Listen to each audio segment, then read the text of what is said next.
اس جگہ ہم جن کو بہتانے کہاں جاتے تیری محفل سے اٹھ کے تیرے دیوانے بنا جاتے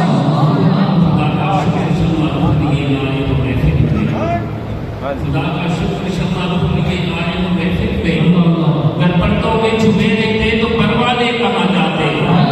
خدا آباد رکھے سلسلہ نے تیری نسبت کا خدا آباد رکھے سلسلہ کہ تیری نسبت کا مگر نہ ہم بھری دنیا میں مٹ جانے کہاں جاتے نصیب اچھا ہوا در مل گیا ان کا ہمیں ورنہ سمجھتا سا نصیب اچھا ہوا در مل گیا ان کا ہمیں ورنہ کہاں ہوتے کہاں تھکتے خدا جانے کہاں جاتے ان اللہ ملائکتہ یصلون علی النبی یا ایھا الذین آمنوا صلوا علیہ وسلموا تسلیما اللهم صل علی سیدنا محمد وبارک وسلم صلوا علیہ السلام وسلام علیہ یا سیدی یا رسول اللہ. آج کے عظیم الشان محفل جس کی صدارت جو کہ سلطان الاولیاء خواجہ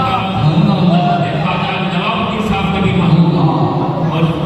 شہنشاہ ولایت قیوم پنجم الحاج حضرت خواجہ محمد معصوم صاحب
یہ جو ہم اللہ والوں کے پاؤں کو غصہ دیتے ہیں اللہ والوں کے ہاتھوں کو چومتے ہیں اگر کوئی پوچھے جناب یہ چومنا کہاں لکھا ہے یہ چومنا کہاں سے ثابت ہے تم کیوں ان ہاتھوں کو غصہ دیتے ہو تو ان کو آپ نے جواب دینا ہے معراج کی رات آقا تو جہاں میٹھے آقا مدینے والے مصطفیٰ تاجدار انبیاء آپ نے کے پر کو پوچھا دیکھا کہ شمس الضحیٰ حضرت محمد مصطفیٰ صلی اللہ علیہ وسلم حضرت مہمانی کے گھر پہ ماہ میں استراحت ہے رب کائنات کے دل میں اپنے محبوب سے ملاقات کا اشتیاق پیدا ہوا رب کائنات نے جبریل امین کو 70,000 فرشتوں کو دے کے ارے چلے جاؤ میرے محبوب کی بارگاہ میں جبریل امین 70,000 فرشتوں کے ساتھ ہے ارے جنتی براق کے ساتھ ہے جنتی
ایمان والوں تقوی اختیار کرو،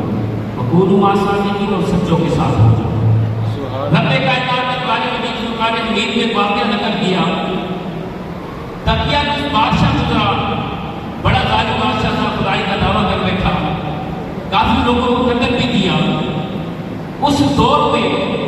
اصحاب کہف کے کچھ لوگ اپنی جان بچا کے تقیہ اس بادشاہ سے رات کے اندھیرے میں نکلے۔ جب رات کے اندھیرے میں نکلے تو ساتھ میں ایک چرواہا وہ بھی ساتھ ہو گیا، اس کے ساتھ اس کا کتا بھی چلنے لگا۔ اب جو اصحاب کہف تھے انہوں نے کہا کہ کتا ہے، اس کی خصلت ہے بھونکنا، اس کی خصلت ہے شور مچانا، یہ ہمارے پیچھے آئے گا، یہ بھونکے گا، شور مچائے گا، اس کے شور مچانے سے ایسا نہ ہو کہ تقیہ اس بادشاہ کے سپاہی ہمیں گرفتار کر دیں۔ لہذا اصحاب کہف نے ایک شخص نے پتھر اٹھا کر کتے کی طرف پھینکا تو کتے نے رب کائنات کی بارگاہ میں عرضی پیش کی کہ یا اللہ تو نے مجھے قوت گویائی عطا فرما، مجھے زبان تو دی ہے، مجھے قوت گویائی عطا فرما۔ اللہ کریم نے اس کتے کو قوت گویائی عطا فرمائی۔ اس کتے نے اصحاب کہف سے بات کی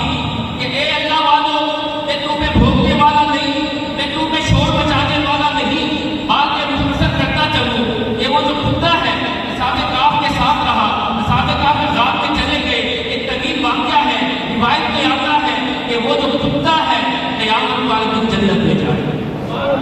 اب کتنا بڑا عالم ہو،